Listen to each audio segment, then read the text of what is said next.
They don't write it in textbooks. Nobody sits you down and says it directly. But the message is everywhere. In the smirk when someone asks what you're doing with your life. In the way job postings quietly scream, under 30 only. In every Silicon Valley headline about a 22-year-old millionaire who cracked the code. It's not an announcement, it's an atmosphere. A whisper in the culture that says, if you haven't made it by now, you probably never will. It's there when your family talks about the kids these days. It's hidden in the way people lower their voice when describing someone still figuring it out at 40, as if chasing dreams had an expiration date stamped on the back of your driver's license. The lie is powerful because it never argues with you. It doesn't shout. It doesn't debate. It just hovers in the background until you start carrying it as if it were your own thought. And you feel it, don't you? The sting when someone younger goes viral while you're still invisible. The knot in your stomach when Instagram feels like a scoreboard and you're always the one losing. The quiet humiliation when an old friend asks, "So what are you up to these days?" And you scramble for an answer that sounds impressive enough. That's the lie working. It tells you success is a race, and the medal ceremony already happened. It tells you life has one golden window. Miss it, and you'll spend the rest of your days watching from outside the stadium. And we believe it, because youth has always been sold to us like a lottery ticket. Every commercial, every magazine cover, every Hollywood blockbuster, they worship the prodigy. The genius who peaked early. The icon who made their millions before most of us learned how to do our taxes. But here's the sinister part. It's not just a cultural story. It becomes a personal one. The more you hear it, the more you rehearse it. Until one day, you wake up and that whisper doesn't sound like culture anymore. It sounds like you. And that's how the lie wins. Let me ask you something. When did you first start believing you were late? Was it when you saw a 19-year-old on TikTok richer than you'll ever be? Or when society whispered that if you don't make it by 30, you're already irrelevant? That's the biggest lie you've ever swallowed, but what if the whole time you weren't falling behind? You were just in training? What if the last decade of false starts and detours weren't signs of failure, but the exact curriculum life knew you needed? Think about it. Steel isn't forged in seconds. Diamonds don't form under calm breezes. The brightest stars don't appear first in the sky. They arrive after the sun sets. The world loves to glorify fast success, but fast is fragile. It looks shiny, it photographs well, but it rarely lasts. A lot of the early winners peak early because they built for applause, not for endurance. They sprinted to keep up with the timeline, not to discover who they actually were. You've been doing something else. Something harder. Something slower. You've been building invisible assets. The kind of resilience no book can teach. The kind of patience only failure can carve into your bones. The kind of clarity that only comes from wandering long enough to know the difference between hype and meaning. Early bloomers rise fast, but late bloomers rise rooted. And rooted things don't topple easily. History proves this over and over. Stan Lee didn't create his first hit comic until he was nearly 40. Morgan Freeman didn't get his breakout role until his 50s. Nelson Mandela became president at 75. They weren't late. They were right on time. Because their foundation was real. And maybe, just maybe, your so-called delay was protection. You weren't ready back then. Not because you lacked talent, but because your ego was still fragile. Because if the spotlight had found you too soon, it might have burned you alive. But now, after rejection, after failure, after silence, after invisibility, you've got something rare. Depth. And here's the truth no one tells you. Depth always outlasts speed. Depth survives when the spotlight moves on. Depth doesn't care if you're trending. Depth is what makes you dangerous. So no, you're not behind. You're not late. You're not forgotten. You are becoming. Quietly. Deliberately. Permanently. Here's the truth most people miss. The voice in your head? It's not always you. That quiet whisper that says, "It's too late. You missed your shot. You're not built for this." That's not intuition. That's programming. Napoleon Hill, the man who spent decades studying the world's wealthiest, called it the law of cosmic habit force, the idea that any thought, repeated long enough, becomes law inside you. Not a suggestion, Not a maybe, a law. And once it becomes law, you obey it without even realizing. Think of it like grooves on a record. At first, it's just a scratch, but play the same thought long enough, and the groove deepens until the needle has no choice but to follow. That's how belief works. That's how identity gets built. When you tell yourself every day, "I'm too old for this. I should have figured it out already." It's not realistic anymore. You're not just complaining. You're engraving. You're carving those lies into the stone of your subconscious until your own mind becomes the jailer that keeps you locked in place. That's why so many people live the same year 40 times and call it a life. They're not failing. They're rehearsing failure so well that it becomes who they are. Hill warned us about this a century ago, but we ignored it because it's subtle. It doesn't come like a storm. It comes like a drip, drop by drop, thought by thought, until one day you wake up not as who you are, but as who you've rehearsed.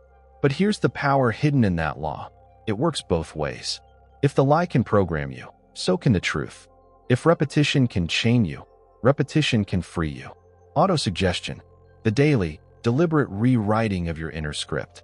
Not fake it till you make it, but rehearse it until you become it. Yes, it feels fake at first. You'll say things like, "I'm ready. I'm capable. I'm not behind. I'm prepared." And a voice will laugh. "Yeah, right." That's not a sign it isn't working. That's a sign it's brand new. Because every powerful identity feels like a costume the first time you wear it. But repeat it long enough, and one morning you'll realize it doesn't feel fake anymore. It feels familiar. And then it feels natural. And then it feels inevitable. That's the real secret Hill left us. Not that thoughts shape reality in one big, magical leap, but that they carve it slowly, invisibly, until one day the world outside finally matches the world you've been rehearsing inside. The culture won't tell you these stories because they don't fit the narrative of youth equals value. But history? History is full of dangerous late bloomers. Colonel Harlan Sanders was 65 years old. By then, he had failed at law, failed at sales, failed at running a gas station. Most people would have packed it in. He didn't. He reinvented himself, not as an employee, not as someone begging for another chance, but as the founder of an empire. Today, we call it KFC. Vera Wang spent her 20s as a skater who never made the Olympics. Her 30s as a journalist and editor who never broke into the top tier. Only at 40 did she dare to design her first dress. The fashion world didn't see her coming. Today, she's a global icon. But here's what's important. They weren't late. They were seasoned. They weren't stalled. They were simmering. Think of Grandma Moses. She didn't pick up a paintbrush until her late 70s. Within a decade, her folk art was hanging in museums, inspiring millions. Imagine if she had believed the lie that creativity expires at 30. Or Ray Kroc. At 52, he was still selling milkshake machines door to door. But then he saw a tiny burger joint run by the McDonald brothers. At an age when the world expected him to retire quietly, he started the fast food revolution. What do they all have in common? Not luck, not speed, vision, depth, timing. The early bloomers often burn bright, but burn out. The late bloomers? They've been tested in silence. They've been ignored. They failed and come back. They don't chase trends. They build legacies. Because when you rise later, you rise differently. You don't rise for validation. You rise because the vision inside you can no longer be contained. That's the real secret. Late bloomers don't bloom late. They bloom when they're ready. And when they bloom, they change everything. Here's the part nobody warns you about. Transformation isn't a straight line. It isn't quick, it isn't clean, and it definitely isn't Instagram-worthy. Carl Jung, one of the greatest minds in psychology, called it individuation, the slow, painful process of becoming your true self. Not the self your parents wanted, not the self your culture demanded, not the self you pretended to be, the self that was buried deep underneath all of it. And you know when individuation usually begins? Later in life. Not in the frenzy of youth, but when the mask starts to crack. That's why midlife crises happen. That's why people wake up at 40 or 50 with a sudden ache, a sense that everything they've built isn't really them. It's not a crisis of failure. It's the soul finally demanding to be seen. But to become your true self, you have to pass through the void. The void is that dark, in-between stage when the old identity no longer fits, but the new one hasn't arrived yet. You feel invisible. You feel behind. You feel lost. And if you don't understand it, you'll mistake it for death. But the void isn't death. It's gestation. It's the cocoon before the wings. Every late bloomer goes through this season of invisibility. People don't see you. They don't clap. They don't validate. And that's the point. Because if they saw you too soon, they'd judge you by who you were, not who you're becoming. Think of it like a seed. Underground, in the dark, it looks like nothing's happening. But in reality, that's where the roots are growing. And roots come before flowers. Always.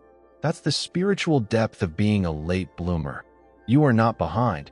You are underground. You are not dying. You are rooting. And when you emerge, you won't be fragile like the early bloomers. You'll be unshakable. The void is sacred. The grief of letting go of your old self is sacred. Because rebirth is only possible if you first allow something inside you to die.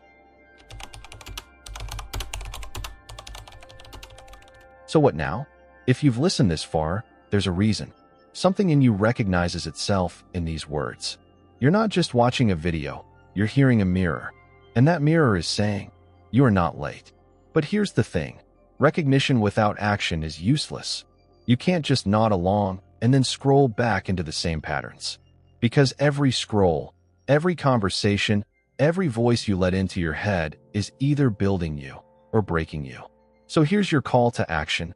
Redefine your timeline. Forget society's calendar. Forget the milestones they told you were mandatory. If you're alive, you're on time. Period. Protect your environment. Not just your physical space, but your mental one. Audit the voices around you. Who makes you feel small? Who reinforces the lie of being late? Replace them with voices that remind you of your capacity, of your potential, of your inevitability. Embrace invisibility. Stop trying to be seen. Stop trying to prove you're blooming. A flower doesn't scream, "Look at me, I'm growing." It just grows. In silence. In stillness. Until one day, nobody can ignore it. Detach from validation. This is the hardest one. If you rise for applause, you'll die when it's gone. Stop chasing attention. Start building legacy. Legacy isn't loud. It's lasting. Because here's the truth. The world doesn't need another trend chaser, another early flash, another voice echoing the same noise. The world needs what only you can bring, and that takes time. So the next time you hear that whisper, "It's too late," I want you to laugh. Because that voice just exposed itself as a lie. If you were really too late, you wouldn't even feel the urge to begin. Desire itself is proof of possibility. Your rebirth won't be announced. It won't be celebrated. Not at first. It will be quiet, almost invisible. But that silence is your power. So protect it. Nurture it. Guard it. Because when you finally emerge, it won't be to join the crowd. It will be to change it.